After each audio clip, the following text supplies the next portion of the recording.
মানুষের কানে যদি কোনো খবর পৌঁছায় সেই খবরটা গোটা গ্রামে পৌঁছাতে 1 মিনিটও সময় লাগে না। শোন সকেট, আজকে বাংলা বাগধারা থেকে কিছু প্রশ্ন ধরবো। আমি প্রথম অংশ বলবো আর তুই শেষের অংশ বলবি, বুঝতে পারলি? স্যার ওই বাগধারা ধরবেন তো? আমি তো ওইসব পারি, আপনি নিশ্চিন্তে আমাকে ধরতে পারেন। আচ্ছা সকেট, বলতো আই বুঝে এর পরের অংশটা কি হবে?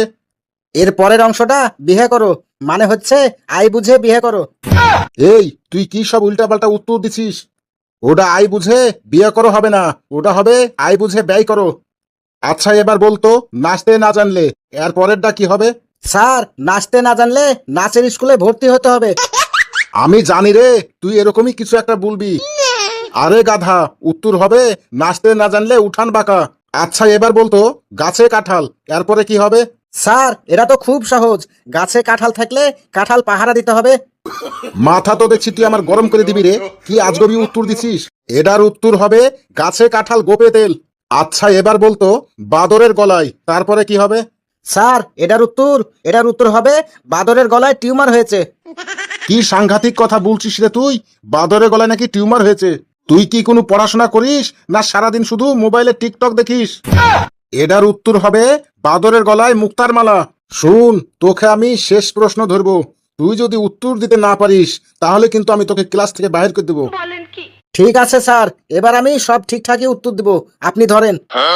আচ্ছা বল, দুধ কলা দিয়ে। স্যার দুধ কলা দিয়ে আমি সকালে নাস্তা করি। দুধ কলা দিয়ে তুই সকালে নাস্তা করিস, আবারও তুই ভুল অ্যান্সার দিলি। এটার উত্তর হবে দুধ কলা দিয়ে কাল সাপ পুষা। শুন, কাল থেকে তুই আমার ক্লাসে আসবি না, তোকে যেন আমি আমার ক্লাসে আর দেখতে না পাই। প্লিজ স্যার আর একটা সুযোগ দেন, এবার কিন্তু আমি পারবই। আচ্ছা এবার বল, যেখানেই বাঘের ভয়। স্যার যেখানেই বাঘের ভয় সেখানেই রাত হয়। বাহ, এই প্রথম তুই সঠিক একটা উত্তর দিলি। আচ্ছা এবার বল, নুন আনতে। নুন আনতে দোকানে যেতে হবে। আবার শুরু করে দিলি উল্টে পাল্টা উত্তর দেওয়া। উডার উত্তর হবে নুন আনতে পান্তা ফুরাই। আচ্ছা এবার বলতো, চোরে চোরে। স্যার চোরে চোরে চাচাতো ভাই ফুপাতো ভাই। এই তুই এই কথা পালি কতি রে, চোরে চোরে চাচাতো ভাই ফুপাতো ভাই? স্যার আমি তো মিথ্যা বলিনি, আপনার বিশ্বাস না হলে আমাদের এলাকায় এসে দেখতে পারেন। মানে তুই আমাকে কি বোঝাতে চাচ্ছিস? স্যার আমাদের এলাকায় 2টা চোর আছে, ওরা সম্পর্কে চাচাতো ভাই ফুপাতো ভাই। আর তো সহ্য হলো না রে, তুই বইয়ের পড়া বাদ দিয়ে তোর এলাকার ঘটনাটা নিয়ে আসছিস। এটা হবে চোরে চোরে মাস্তাতো ভাই। শুন, তোকে আমি আর 2টা প্রশ্ন করব, তুই যদি সঠিক উত্তর দিতে পারিস তাহলে তুই আমার ক্লাসে থাকতে পারবি, আর যদি সঠিক উত্তর দিতে না পারিস তাহলে কিন্তু তোকে আমি টপাস করে ক্লাস 2 এ নামিয়ে দেবো। ধরেন স্যার কি ধরবেন, আমি এক পায়ে রাজি আছি। মানে তুই ক্লাস 2 এ নামার জন্য রাজি আছিস? আরে স্যার আমি সেটা বলিনি, আমি বলেছি উত্তর দিতে রাজি আছি। আচ্ছা বলতো, আমরা কি জন্য খাবার খাই? স্যার আমরা খাবার খাই হাগু করার জন্য।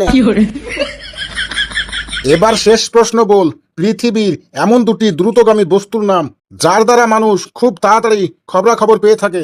স্যার 2টা দ্রুতগামী বস্তুর নাম হলো ইমেল আর ফিমেল। আচ্ছা, ইমেলটা না হলে বুঝলাম, কিন্তু ফিমেলটা কি আমাকে একটু বুঝিয়ে বলতো? স্যার ফিমেল মানে বুঝলেন না? ফিমেল মানে হচ্ছে মেয়ে মানুষ। মেয়ে মানুষের কানে যদি কোনো খবর পৌঁছায় সেই খবরটা গোটা গ্রামে পৌঁছাতে 1 মিনিটও সময় লাগে না। সেই জন্য আমি বললাম পৃথিবীর মধ্যে 2টা দ্রুত বস্তুগামীর নাম হচ্ছে একটা ইমেল আর একটা হচ্ছে ফিমেল। বাহ বাহ বাহ, তোর শেষের উত্তরটা শুনে আমি একদম মুগ্ধ হয়ে গেছি রে, যদিও তোর উত্তরটা ভুল। তুই জবর কথা বললি রে, পৃথিবীর মধ্যে দ্রুতগামী বস্তু হচ্ছে ইমেল আর ফিমেল। যাক, আজকে বাড়িতে যেয়ে আমার বউকে ব্যাপারটা বুঝাতে হবে।